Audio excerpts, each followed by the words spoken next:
Save this for your next code.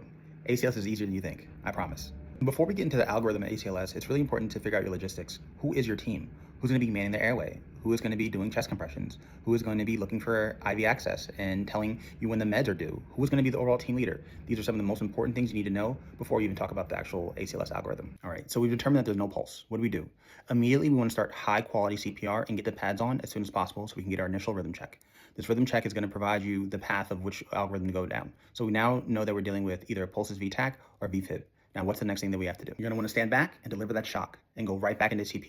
You're going to be doing CPR for 2 minutes before our next rhythm check. During this time is when you want to administer your first dose of epinephrine, which is going to be 1 milligram. So then after the 2 minutes are over of doing our CPR, we're now going to do another pulse check, a rhythm check, and this is the time we're going to determine whether or not we're giving another shock, if we're still in Vfib or Pulseless VTAC. We've determined that we're still in Vfib or Pulseless VTAC, and it's now time to deliver another shock.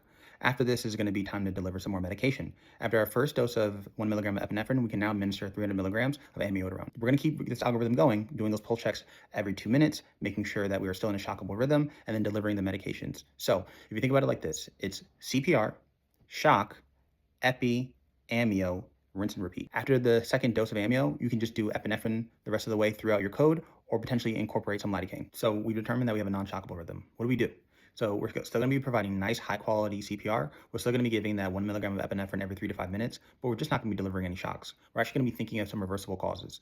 The H's are hypovolemia, hypothermia, hypoxia, hypokalemia, hyperkalemia. Now, when it comes to the T's of our reversible causes, we have to think of thrombosis, which can be either an MI or a PE. We have to think of toxins. We have to think of possibly cardiac tamponade, and then last tension pneumothorax. So the two rhythms we're going to be dealing with is going to be asystole, which means that you feel no pulse, and on the monitor, it's a flat line.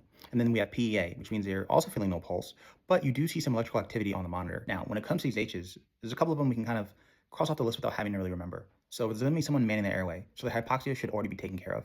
Hypothermia. If the patient comes in looking like they've been stuck in the ice blizzard, you should know that. That's going to be pretty obvious. Not something you should necessarily have to remember off the algorithm.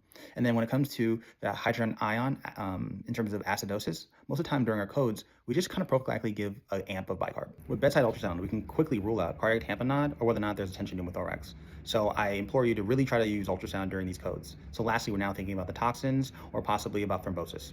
The ultrasound can also help you see if there's a really large or dilated right ventricle, which can kind of point towards there possibly being a PE. But this, once again, is going to have to be kind of a combination of, do you know some of the pre-existing factors? Is there family members that can tell you about the story? And then what are the patient's demographics that make them more likely to have possibly an MI or maybe possibly have some toxic exposure if they have a certain type of profession? When it's all said and done, when we have our non-shockable rhythms, we want to deliver really high quality CPR. We want to give our epinephrine and look for reversible causes with our H's and T's.